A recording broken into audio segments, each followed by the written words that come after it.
কোন গগনের চাঁদ নবী মুহাম্মদ, কোন গগনের চাঁদ নবী মুহাম্মদ, যার তরে অন্তরে এত মোহাব্বত, যার তরে অন্তরে এত মোহাব্বত।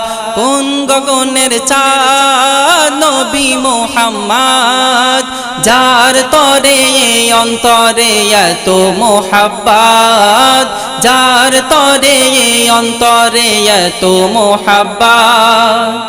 আল্লাহ বলে জমিন কোলে পাঠালাম এক ফুল, মিষ্টি ফুলে এ দুকুলে হয় না সমতুল। আল্লাহ বলে জমিন কোলে পাঠালাম এক ফুল, মিষ্টি ফুলে এ দুকুলে হয় না সমতুল।